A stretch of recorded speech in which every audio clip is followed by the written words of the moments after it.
በዚህ እድሜ አጉል ክርስትና የምትለው የምታከረው የምታጠብቀው አሁን ዝም ብለህ ጸሎት መንፈሳዊነት የምትለው ና የት ሄድብሃል? እግዚአብሔር የምሕረት አምላክ አይደል? ና አልመጣም ናንተ እዚህ ቅር ካለ ብራዘር ልቀቀኝ ነው ማለት ያለብን። ለምን መሰለህ? አንተ ወንበር ላይ ነሱ መሬት ላይ ነው። ስትጓተቱ እሱ ግራቪቲ ራሱ ያግዟል። ጎትቶ ነው የሚጠለ አላቅጀ ከፍታ ላይ ያለ ለመውደቅ ባይዘው ይቀርብ ነው። እታች አለ ምንም ነገር ያግዟል። ደሞታች እንዳትጥል እንዳትጥይ እንዳትጥሉ የከበረ ነው። በጣም ውድ ነው። ቢመችም ባይመችም በከፍታውም በዝቅታውም በክብሩም በውርደቱ በየትኛውም ነገር ጸንቶ መጨረስ። ይህንን ማን ነው የሚከፍለው? ስጋ ለባሽ ነው አይደለም። እኔ ጸንታችሁ ባገኛችሁ ልላችሁ የምችለው ነገር እግዚአብሔር ይባርካችሁ ብቻ ነው። ምን ልሰጣችሁ እችላለሁ? ስለ መጽናታችሁ ምንስ ብሰጣችሁ ለመጽናታችሁ መልስ መሆን ይችላል። ይህንን ማን ነው ሪዋርድ የሚያደርገው? እግዚአብሔር ነው። ስለ መታመን ስለ መጠበቅ እከፍልሃለሁ።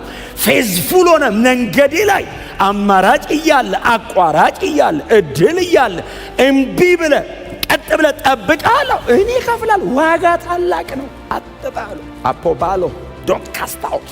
አትጣል። ጨርሱ። ጥላውን እስከ መጨረሻ ጽኑ ትለናል። ምን ላይ? ኢየሱስ እስኪመጣ እኛ እስክንሄድ። ጽናት የተጠየቀው የላይፍ ታይም ነው። እግዚአብሔር ያደርግልኝ ምናምን የምትሏቸውን ነገሮች እኮ ምናልባት እኮ ዞር ብትሉ የሆኑ ሰዎች ጋር እኮ አሉ እኮ በጌታ ያሉኑ ሰዎች ጋር። ታዲያ ይሄ መታመንና ይሄ መጽናት ይሄ ሁሉ በኃጢአት መካከል ጸንቶ በጽድቅ መኖር መልስ ሊሆኑ ይችላል እንዴ? ምድራዊ ነገር አይሆንም። የኢየሱስ መመለስ ነው መልስ። ጎናቸው አልሶ ጸንተ ጨርስ በሉት እስቲ። ያላላችሁትን ሰው በሉት ጸንተ ጨርስ። እንዳትጥል እንዳትጥይ እንዳትጥሉ የከበረ ነው። በጣም ውድ ነው። ብርሃን በርቶላችሁ፣ አዎ ጸንታችሁ ቆማችኋል። አዎ ብዙ መከራ መጥቶባችሁ ተጋፍጣችኋል። አዎ የቀድሞ ዘመን የኖራችሁበት እሱን አስቡ። ለጊዜው አይደለም የምንቀጣጠለው። ክርስትና የሆነ ሰሞን ብድግ የሚል ግለት አይደለም። የላይፍ ታይም ፕሪንሲፕል ነው። የሆነ ሰሞን በጣም ጸሎት ይልሃል። የሆነ ሰሞንስ ሲቀዘቅዝብ አይ ጸሎት አልተሰማኝ ባይሰማኝም እንበረከካለሁ። የሆነ ሰሞን በጣም ኢንጌጅ አደርጋለሁ መንፈሳዊ ነገር ላይ። የሆነ ሰሞንስ ደግሞ ኖ ቢመችም ባይመችም በከፍታውም በዝቅታውም በክብሩም በውርደቱ በየትኛውም ነገር ጸንቶ መጨረስ። ይህንን ማን ነው የሚከፍለው? ስጋ ለባሽ ነው አይደለም። እኔ ጸንታችሁ ባገኛችሁ ልላችሁ የምችለው ነገር እግዚአብሔር ይባርካችሁ ብቻ ነው።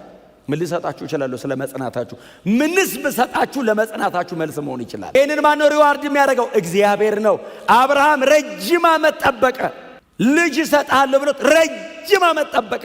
ሲቃይ በዛበት። በጣም ቀላል አልነበረም መንገዱ። እግዚአብሔር መጣና እንደዚህ አለው፣ አብርሃም አለው። አቤት ሲለው አትፍራ አለውና ታላቅ ዋጋ እኔ ነኝ። የቀድሞ ትርጉም እናንተ እጅ ላይ ያለው ዋጋ እጅግ ታላቅ ነው አይደለም የሚለው። ኤንአይቪ ለምድር ታላቅ ዋጋ እኔው ነኝ።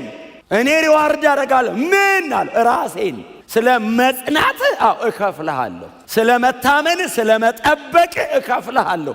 ፌዝፉል ሆነ መንገዴ ላይ አማራጭ እያለ አቋራጭ እያለ እድል እያለ እምቢ ብለ ቀጥ ብለ ጠብቃለሁ። እኔ እከፍላለሁ። ዋጋ ታላቅ ነው። ታላቅ ዋጋ ያለውን መታመናችሁን አትጣሉ። አፖባሎ ዶንት ካስት አውት። አትጣል። ጨርሱ። እስቲ አሜን በሏ። ቸርችም ቤትም መንገድ ላይ ሰው መሃልም ብቻህንም አትጣል። የሚያቃልልባችሁ በጣም ብዙ ነገር ይኖራል እኮ ደጅ የተቀበላችሁት ይሄንን ክቡር ነገር አንተ አሁን ምርጫ አተነው መንገድ አተነው አሁን እንደዚህ አይነት ነገር ውስጥ ገብተህ ራስን የምታስረው በዚህ ዕድሜ አጉል ክርስትና የምትለው የምታከረው የምታጠብቀው አሁን ዝም ብለህ ጸሎት መንፈሳዊነት የምትለው ና የት ሄድብሃል? እግዚአብሔር የምሕረት አምላክ አይደል? ዶንት ካስት አውት። አትጣል። አሜን በሏ። በጣም ሲምፕል ያደርግብሃል። እኔም እኮ በጌታ ነኝ ይልሃል። አይደለም ምን መሰለ አዲስ ስለሆንክ ነው። እንትኑ ስላለቀቀህ ነው። ጳውሎስ እኮ አረጀ እየነደደ እንደዚህ እየነደደ እሳት ላይ ልሳን ሳያቆም ጸሎት ሳያቆም እስር ቤት ውስጥ ሆኖ መደሰት ሳያቆም መዘመር ሳያቆም አዲስ ክርስቲያን ሆኖ እኮ ሰውየው አረጀ እድሜው። ክርስትና ገና ሰማይ ዘላለም ይቀጥላል። መሬት ላይ እንዴት ነው የሚያረጅብህ? ገና በ2 ዓመት በ3 ዓመት በ10 ዓመት በ20 ዓመት ገና ዘላለም እየነደድን እንቀጥላለን። ገና ዙፋኑ ፊት እንቀጥለዋለን። እንዳትጥሉ። እንደዚህ የሚያናነቅባለው ቶሎ ሽሸው። ከቻለ ቸርች ይዘውና እምቢ ካለ ተለየው። እውነቴን ነው የምነግራችሁ። ባይዘው ና ቸርች በለው። በጣም ስለምንወደው ና አልመጣም ናንተ እዚህ ቅር ካለ ብራዘር ልቀቀኝ ነው ማለት ያለብህ።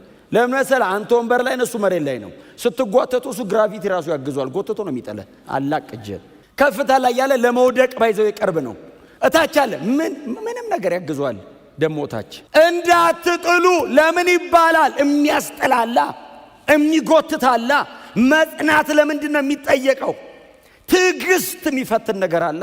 አንዳንዴ ደግሞ ይሄ የምንከተለው እምነት የገባንበት እምነት እግዚአብሔር ሉዓላዊ የሆነበት እምነት ነው። ስለዚህ የፈለኩት በፈለኩት ቀን አይሆንም። ይገርምሃል የኔ ጌታ ብለህ የለም።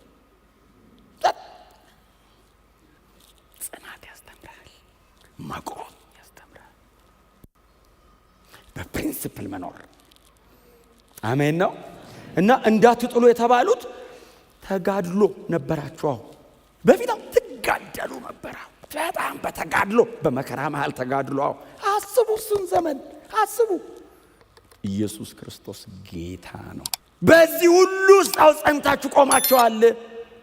እና ሰዎቹን ይሄ ጸሐፊ ሲያስታውሳቸው አዎ ይላሉ። ተጋድለናል። አዎ ለስድብና ለስደት ተጋልጠን ጸንተናል። አዎ እንደውም ከእናንተ አልፋችሁ ለሌሎች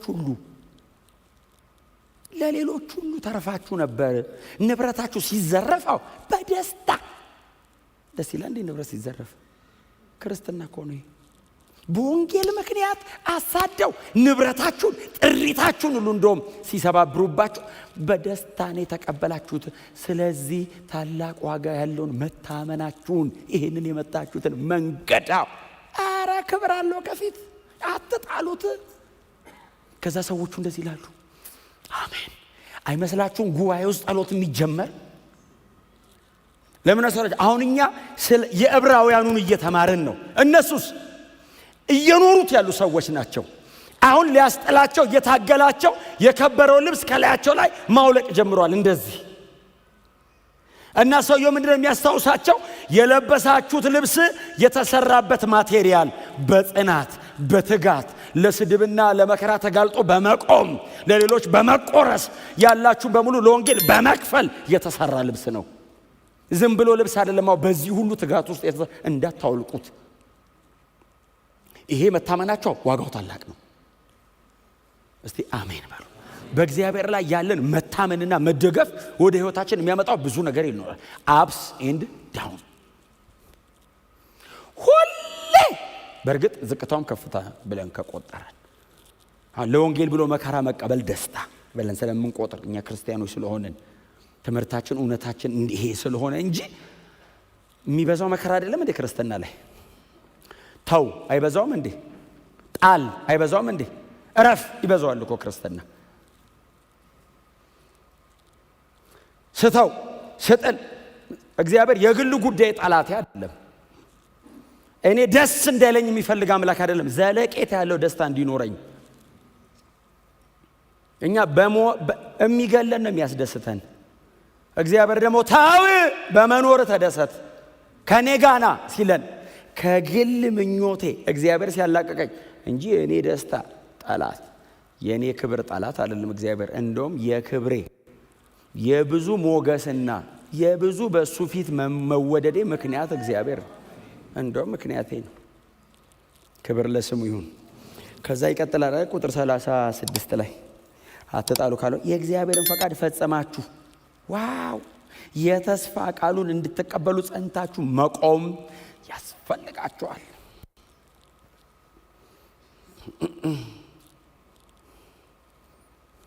የተስፋ ቃሉ ምንድን ነው?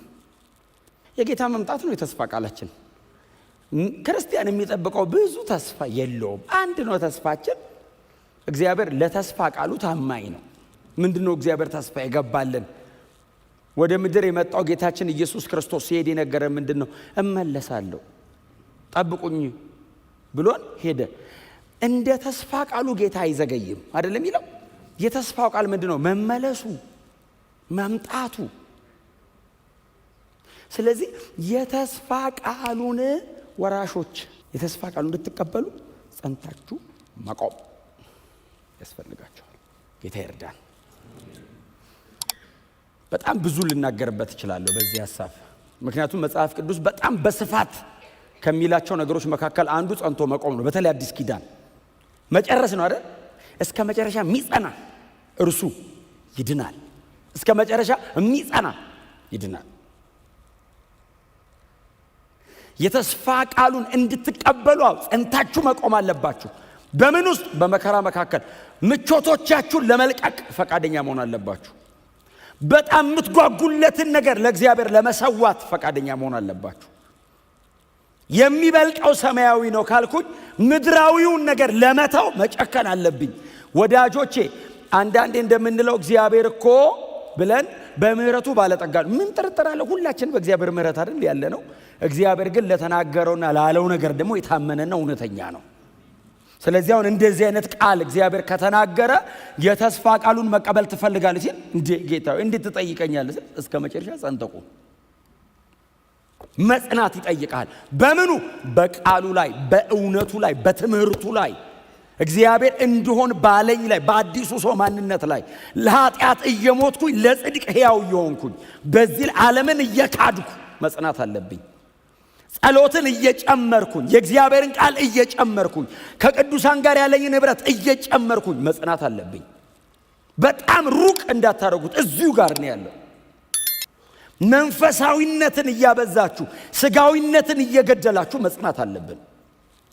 የሆነ ሰሞን መንፈሳዊ፣ የሆነ ሰሞን ደግሞ ሌላ የምንሆነው ሁለት አይደለም አንድ ነው። በዚህኛው መጽናት አለብን።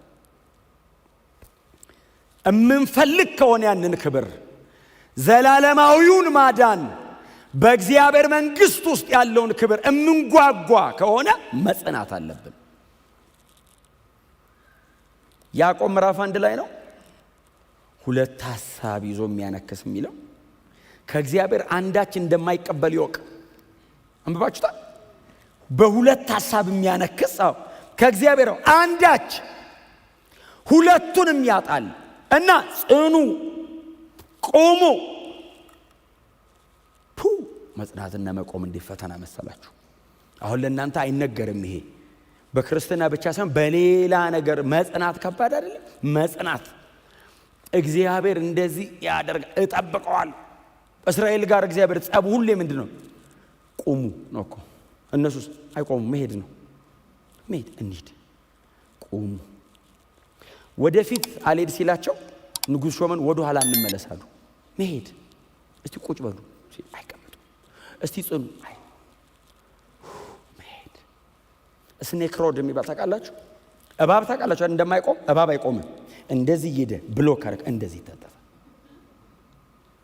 ምንም ነገር ዝም ብሎ ነው የሚሄደው። እኛ ክርስቲያኖች ነን። ቁም ካለ ቀጥ፣ ጽና፣ መጽናት፣ ጠብቅ፣ መጠበቅ፣ እጥፍ አይባልም። ቀጥ። እስቲ አሜን በሏ። አንዳንድ ሰው ነበር ነው እኮ የምትሉት። ፍሬቻ አላበራ፣ እየሄድኩ ነው አላለ። ሳታጡታላችሁ። የተስፋ ቃሉን የምትፈልጉ ከሆነ አላው እንድትቀበሏ፣ ወደ ሙላት ውስጥ እንድትገቧ ጽኑና ቁሙ። እስቲ አሜን በሏ። ጎናቸው ላይ ጽናና ቁም በሉት። ቀይ ባህር ትዝ ይላችኋል? ቀይ ባህር ጋር ሲደርሱ እስራኤላውያን እንዲያሉት ሙሴን ምን ይበሉት የሚሉት ሲያጡ በግብፅ መቃብር ጠፋ። አሁን ይባላል። አሁን ሰው መቃብር እንዴት ራሱ ትዝ አላቸው። ከሞትክ በኋላ አሞራይ ብላ ምን አሁን በስርዓት ቀበሩ አልቀበሩ? መቃብር በግብፅ ጠፍቶ ነው እዚህ መሃል ምድረ በዳ ልታስገድለ ምናምን ሲሉት እግዚአብሔር መጣና እንደዚህ ያለ ቁሙ አላቸው። ሊሄዱ እኮ ነው። በዋናን ጀምረው በጀልባን ሞክረው ቆሙ። ለምን? እግዚአብሔር ሲሉት ሕዝብ ላይ እየጮህብኝ ነው አለ እግዚአብሔር። ሙሴን አትጮህብኝ አለ እና ጸጥ ብለህ ቁም፣ የማደርገውን ማዳን አሳይሃለሁ። ጸጥ ብለው ቆሙ። ቀይ ባህርን ከፈለው። ተአምራቱን ከማድረጉ በፊት እግዚአብሔር ቆሙ፣ አትጩሁብኝ እኮ አለ እኮ። ዘጸአት 14 አትጩሁ አለ እግዚአብሔር። እንሂድ እንመለስ፣ ወደፊት ወደ ኋላ። ጸጥ አንተ እግዚአብሔር ጮህብኝ ቢል ጸሎት አይደለም ወሬ አንተ ድምፁ ራሱ መኖሩ። ከዛ በኋላ ይሄ መብያው አትጩሁብኝ ሲልህ እኮ ጉሮሮ ራሱ ስራ እኮ ያቆማል። ለምንድነው እግዚአብሔር አትጮህ ያለው? ቁሙ ለማለት። በቃ ቁሙ፣ ጸጥ በል ነው። ቁሙ፣ እኔ ልስራ። መቆም ከባድ ነው። መጽናት ከባድ ነው። አንድ ነገር ላይ ደጋግሞ ማድረግ ከባድ ነው። ለዛውም ቶሎ ምላሽ የሚሰጥ ለማይመስል ነገር በጣም ደጋግሞ እዛ ነገር ላይ ባጠገብ ሹልክ እልፍ ነገር ሲሉ የተሻወድክ ሁሉ ይመስላል። አንድ ነገር ላይ ቆመ ዝም ብዬ ነው ጌታን እምለው ያስብላል። አይደለም፣ ዝም ብለን አይደለም። ኢየሱስ ይመለሳል እና ሰውየው የሚላቸው ቁሙ አላቸውና ከዛ በኋላ ምንድነው የሚለው? የሚቀጥለው ቁጥር ምክንያቱም ከጥቂት ጊዜ በኋላ የሚመጣው እርሱ ይመጣል አይዘገይም። ይሄ ሰውዬ ከምን ጋር ያያያዘው? ከጌታ ኢየሱስ ክርስቶስ ዳግም ምጽአት ጋር ያያያዘው። ጸንታችሁ ቁሙ፣ መታመናችሁን አትጣሉ ምናምን ሲላቸው ሰውየው እነሱ እንደዚህ ይላሉ። ምን ውስጥ ሊከተል ነው ሲሉ እንደ ተስፋ ቃሉ እርሱ በእርግጥ ይመጣል አይዘገይም። የዚህ ደብዳቤ ጸሐፊ ይሄንን ጥቅስ የተዋሰው ዕንባቆም ላይ ሄዶ ነው አይደል? ዕንባቆም ምዕራፍ 2 ቁጥር 3 ቁጥር 4 ዕንባቆም የተጨቃጨቀበት ምዕራፍ ነው። ትዝ ይላችኋል።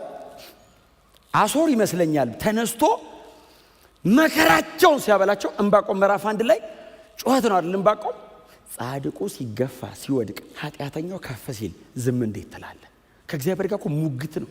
እግዚአብሔር ሆይ አዎ ኃጢአተኛ ናቸው እነዛ፣ አዎ እየሰለጠኑ እየበረቱ ከፍ እያሉ፣ ጻድቅ ነው ሕዝብህ፣ አዎ እየጎሰቆለ እየደቀቀ እየወደቀ ነው፣ እንዴት ዝም ትላለህ ይሏል ምዕራፍ 1 ላይ። ከዛ ምዕራፍ 2 ላይ እግዚአብሔር መጣና እንደዚህ ያለው አንባቢው ያስተውል፣ ራእዩን ግለጠው፣ እነግርሃለሁ ጻፈው አለው። እሺ ሲል እርሱ በእርግጥ ይመጣል አይዘገይም። ይዘገያል፣ ዘገየ፣ ቆየ ሲሉት አይዘገይም፣ ይመጣል በሰዓቱ። እስኪመጣስ ዕንባቆም ፍርድ የጠየቀው ከአሦር ጋር በተያያዘ ነው። የዕብራውያኑ ጸሐፊ የሚናገረው ዳግም ይመጣል ነው። ሰከንድ ካሚንግ ላይ ወሰደው። ስለዚህ ትክክለኛ ትንቢቱ የሚወራው ስለ ሰከንድ ካሚንግ ነው ማለት ነው። የዕንባቆም ጥላ ነው በጊዜው ለነበረው እስራኤላውያን ስለ መገፋታቸው የተነገረ ነገር ነው። አልዘገይም እመጣለሁ አለ። ዘገየ አለው። አልዘገይም እመጣለሁ። አዲስ ኪዳን 2 ጴጥሮስ ላይ አንዳንድ ዘባቾች ይላል እኮ እመጣለሁ ያለው ከቀድሞ ዘመን ጀምሮ ዝም ብሎ ሲነገር የነበረው መች መጣ? መጽሐፉ እንደሚላቸው ዘባች። እርሱ ይመጣል አይዘገይም፣ እንደ ተስፋ ቃሉ ጌታችን ብቅ ይላል። አማኝ መታመኑን ጠብቆ የሚጨርሰው በምን ላይ ተደግፎ ነው? በኢየሱስ ክርስቶስ ዳግም መመለስ ላይ። ጥላውን እስከ መጨረሻ ጽኑ ትለናል። ምን ላይ? ኢየሱስ እስኪመጣ እኛ እስክንሄድ። ጽናት የተጠየቀው የላይፍ ታይም ነው። መሃል ላይ መጥቶ የሆነ ነገር ቢያደርግልህ ለመጽናት መልስ መሆን አይችልም። ለዚህ መታመናችሁ መልስ መሆን የሚችለው የጌታችን የኢየሱስ ክርስቶስ መመለስ ብቻ ነው። መልስ መሆን አይችልም። የሆነ ነገር ቢያደርግልህ መልስ ይሆናል እንዴ ለመጽናት? መሬት ላይ ያለ አንዳንድ ነገር ቢያደርግልህ ያልጸኑ ዝም ብሎ የኖሩ ሰዎችም እኮ አግኝተውታል። እንደፈለገ የኖረም እኮ ያገኘዋል። አንዳንድ የምንጸልየውን ጸሎት፣ አንዳንድ የምትሰሟቸውን ነገሮች እግዚአብሔር ቢያደርግልኝ ምናምን የምትሏቸውን ነገሮች እኮ ምናልባት እኮ ዞር ብትሉ የሆኑ ሰዎች ጋር እኮ አሉ እኮ በጌታ ያሉኑ ሰዎች ጋር። ታዲያ ይሄ መታመንና ይሄ መጽናት፣ ይሄ ሁሉ በኃጢአት መካከል ጸንቶ በጽድቅ መኖር መልስ ሊሆኑ ይችላል እንዴ? ምድራዊ ነገር አይሆንም። የኢየሱስ መመለስ ነው መልሱ። እግዚአብሔር ሪዋርድ ያደርጋለሁ። መቼ? እመጣለሁ፣ መጥቼ አልዘገይም፣ በሰዓቴ በጊዜ እመጣለሁ አለ። ኢየሱስ ይመለሳል፣ አይዘገይም። ይመስለናል ዓለም እየሄደች ያለችበት መንገድ፣ እኛ እየሄድን ያለንበት መንገድ የመጨረሻው ደቂቃ ላይ ቆመን እንዳለን ይሰማናል። ግን ደግሞ ጌታ ሆይ ቶሎና፣ ጌታ ሆይ አንዳንዴ የምታልፉበት መንገድ ጌታ ሆይ ዘገየ፣ አይዘገይም፣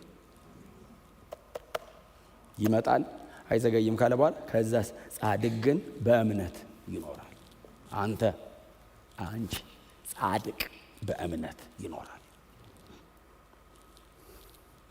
እምነታችን የሚመሰረተው በጌታ በኢየሱስ ክርስቶስ ዳግም መመለስ ላይ ነው። እምነቴ የሚመሰረተው እሱ ላይ ነው። እምነት ተስፋ የምናደርገው ነገር አለ። ምዕራፍ 11 የሚቀጥለው ሳምንት አባቶች ይላቸዋል። የተመሰከረላቸው በዚህ ነው። እነማን ናቸው አባቶች? እነ አብርሃም፣ እነ ሙሴ። ውቅያኖስ ናቸው ሰዎቹ። በምንድነው የእምነት አባት የተባሉት? በዚህ ምን ተስፋ አድርገው? ኢየሱስ ይመለሳል ብለው። ምን ንቀወጡ? ምድራዊ ነገር ንቀወጡ። ምን ትተወጡ? አንዳንዶች የሚጸልዩት የጸሎት ርዕስ እነሱ እጅ ላይ ድሮ በጌታ ሳይሆኑ መልስ ነበረ፣ እጃቸው ላይ ነበረ። አንዳንዶች እግዚአብሔር ቤተ መንግስት አስገባኝ ይላሉ። ሙሴ ከንግስና ነው ጦሎ የወጣው። አንዳንዶች እግዚአብሔር ሆይ በእንትን በከብት በባሪያ በምናምን ባርከኝ። አብርሃም እሱን እርግፍ አድርገው ነው ትቶ የወጡት። የአንዳንድ ሰው ጸሎት እነሱ ጋር ድሮ ነው የተመለሰው። እምነታቸው ታዲያ ምን ላይ ነው የተመሰረተው? በክርስቶስ ኢየሱስ መምጣት ላይ። ጻድቅ በምን ይኖራል? በእምነት በህይወት በእምነት። ጳውሎስ ይህንን ይጠቀመዋል አይደል? ገላትያ ምዕራፍ 3 ላይ፣ ሮሜ 1:17 ላይ ይጠቀመዋል ይህን ቃል። ከዕንባቆም ላይ ነው የወሰደው እኮ። ጻድቅ በእምነት ይኖራል። በእምነት ነው የሚኖረው። እግዚአብሔር ለዕንባቆም ያለው እኮ ነው። ተገፋን፣ ተሰቃየን፣ ወደቅን፣ አለቅን፣ ጻድቃን ሲገፉ ሲለው ጻድቅማ በእምነት ነው የሚኖረው አለው። እግዚአብሔር ለዕንባቆም ስትሬት ፎርዋርድ ነው መልሶ፣ እንዲቀጥተኛ። እኛ ጻድቃን ስንገፋ በንጽህና እየኖርን እግዚአብሔር መከራ ስናይ የፍትህ ጥያቄ ፍትህ ተጓደለ ሲለው ጻድቅ አዎ ሲል በእምነት ነው በህይወት የሚኖረው። እና እመነኛ እመጣለሁ አልኩ እኮ አልዘገይም፣ ተደገፈኝ። ይሄ ድምጽ ነው አይደል? ዕንባቆምን ያጽናናው። እግዚአብሔር መች መጣ? አልመጣም። ምዕራፍ 2 ላይ እመጣለሁ አለ፣ አልመጣም። ምዕራፍ 3 ላይ አልመጣም። 3 ምዕራፍ ነው ያለው መጽሐፉ። አልመጣም። ምዕራፍ 3 ባይመጣ አለ፣ በለስ እንኳን ባታፈራ፣ የወይራ ስራ ቢጎድል፣ ከብቶች በናም ባይኖሩ፣ እኔ ግን በእግዚአብሔር ደስ ይላል። አልመጣም። እመጣለሁ። ታዲያ ጻድቅ አይደል? በእምነት ኑራ ሲለው በእምነት ኑር የሚለው ታውቃለህ? ሌላ መዝሙር ቀየረ። ምዕራፍ 1 ተጨቃጨቀ። ምዕራፍ 2 እግዚአብሔር ያገኘው። ምዕራፍ 3 ላይ እግዚአብሔር ራሱ ዙፋኑ ላይ ነው ያለው። ዕንባቆም መሬት ላይ ነው ያለው። መሬት ላይ ከነ አሶር ጋር በተሰበሰቡበት ከብቶች ሲል በጋጥ የሉም። ደስ ይለኛል፣ ደስ ይለኛል። የወይራ ስራ ጎሏል፣ ደስ ይለኛል። ህዝብ የተሰቃየ ደስ በአምላኬ አይኑን ቀና አረገው። ይመጣል አለ፣ አይዘገይም። ታዲያ የምደሰተው በሱ ነው። አታበሳጨኝም አለው ዞር ዞር ብሎ። ጻድቅ በእምነት አይንን ቀና ስታረግ ሪጆይስ። ነገር ተቀይሮ አይደለም፣ የኢየሱስ መመለስ የጌታ መምጣት የደስታችን ምክንያት እሱ ነው። ምንጭ ሆድ ውስጥ ይከፍታል። ጻድቅ በእምነት ነው የሚኖረው። ጎናቸው ያለው ጻድቅ በእምነት ነው የሚኖረው በሉት። ጫና በሉትና ጻድቅ በእምነት በህይወት ይኖራል በሉት። አዎ የሚታየው ነገር ምንም ሊሆን ይችላል። ጻድቅ በእምነት ነው የሚኖረው። መሬት ወዴትም ልትሄድ ትችላለች። እንደዚህ እየዞረች የነበረችው እንደዚህ ልትመለስ ትችላለች። ፀሐይ ባትመጣና ብትቀር የሆነ ነገር ቢሆን። አንድ በጣም እምወደው የመጽሐፍ ቅዱስ ክፍል አለ። መዝሙር 46 የቆሬ ልጆች መዝሙር ምንድነው የሚለው? አምላካችን መጠጊያችንና ኃይላችን ነው አሉ። አምላካችን አሉ ባገኘን በታላቅ መከራ። በመከራ አይደለም፣ በታላቅ መከራ። እንግዲህ ታላቅ ሆነ ምን አይነት ሊሆን እንደሚችል አስቡት። በታላቅ መከራ ረዳታችን ነው አሉ። ስለዚህ ከባድ ቃል ነው። ረዳታችን ነው። እግዚአብሔርን ኦልሬዲ በመከራችን መካከል አግኝተናል እና አሏቸው። ስለዚህ ምድር ብትናወጥ፣ አርዝኩዌክ ሱናሚ ምናምን ማለት ነው። ምድር ብትናወጥ፣ ተራሮች ወደ ባህር ልብ ቢወሰዱ። ምን ማለት ነው? እንዲህ አንተ እንጦጦ ተነቅሎ አሁን ብዙ ነገር እየሰራንበት ነው። እንጦጦ ብድግ ብሎ በአየር ላይ ቢሄድ መዝሙር 46 እዚህ ይላል ወይስ በህልሜ ነው የምትለው? አልነቃውም። ዛሬ ደግሞ እግዚአብሔር ምንድነው የምታሳየኝ? ይሄ ራእይ ተራሮች ተናቅለው ወደ ባህር ልብ ቢወሰዱ አንፈራ። ለምን? አምላካችን መጠጊያችንና ኃይላችን ነው። እስቲ አሜን በሏ። የሚታየው ዝብርቅርቅ ሊል ይችላል። ኖርማል ሶሻል ሲስተም አይደለም። ናቹራሊ ያለው ነገር ሊበለሻሽ ይችላል። ከዋክብት ሊረግፉ ይችላሉ እኮ ነው። ተራራ ተነቅሎ ከሄደ የዓለም ፍጻሜ ማለት እኮ ነው። በእግዚአብሔር ደስ ይለናል። ጻድቅ እንደዚህ ነው የሚኖረው። አሁን ስትወጡ በጣም ብዙ ነገር ቻሌንጅ ሊያደርጋችሁ ይችላል። ነገ ስራ ቦታ ስትሄዱ በተለያየ መንገድ ውስጥ ልታልፉ ትችላላችሁ። ይህንን እውነት እንዳትረሱ። ጌታዬ ይመጣል፣ አይዘገይም። ኢየሱስ ይመለሳል። ለጌታ ብዬ የምከፍለውን እያንዳንዱ ነገር ሪዋርድ ያደርገኛል። ከሰው እጅ አልቀበልም፣ አልፈልግም። ሰው ቢሰጠኝም በፍጹም አይመጥንም፣ አይሆንም። እንኳን ለጌታ ብለህ የከፈልከውን አይደለም ሰውየው ለሱ ብለህ ያረከውን ራሱ ቢመልስልህ በትክክል አይመልስም። ለጌታ ብዬ የከፈልኩት ነው ራሱ ጌታ ይመልሰው፣ ሰብስቦ መጨረሻ ላይ ይመልሰው። በየመንገዱ እያቀመሰ ለምን ያልቃል ሰማይ? እዛው ሰብስቦ ድብልቅልቅ ያርገው ሰማይ። ጌታችን ይመለሳል እና በእምነት ዘጋው። በእምነት ጻድቃው በእምነት ነው የሚኖረው አለና ከዚህ የመጨረሻው ቁጥር ምንድነው የሚለው? ወደ ኋላ ቢያፈገፍግ ነፍሴ በእርሱ ደስ አትሰኝም። በማ የሚያፈገፍግ ካለ መጥቶ እግሩ ተጎትቶ ተይዞ አፖስታሲ። ይህንን ምዕራፍ 6 ላይ አንስቼዋለሁ በጣም ብዙ ጊዜ። በቃ እግሩ እንዲየተጎተተ ወደ ኋላ ቢያፈገፍገው ነፍሴ አለ እግዚአብሔር በሱ ደስ አይላት እና ጽና ጨርስ። ሲዘጋው ምን ብሎ ነው የሚዘጋው? የመጨረሻው ቁጥር 39 ላይ እኛ ግን አምነው ከሚድኑት ወገን እንጂ ወደ ኋላ አፈግፍገው ከሚጠፉት። ምን አይነት ቦልድነስ ነው! ቀና ብሎ ነው የሚዘጋው ሰውየው ክፍሉን። አምነው ከሚድኑት ምን ማለት ነው? ጻድቃን ነው። ጻድቅ በእምነቱ ነው የሚኖረው። እኛ አምነው ከሚድኑት እንጂ አፈግፍገው ከሚጠፉት አይደለንም።